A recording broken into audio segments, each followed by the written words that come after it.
Fill your heart with joy and peace with this prayer of Saint Teresa Benedicta of the Cross. O my God, fill my soul with holy joy, courage, and strength to serve you. Enkindle your love in me and then walk with me along the next stretch of road before me.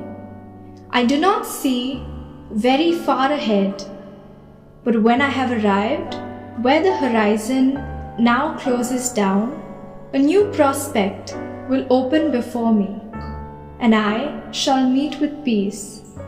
How wondrous are the marvels of your love! We are amazed, we stammer and grow dumb, for word and spirit fail us. Amen.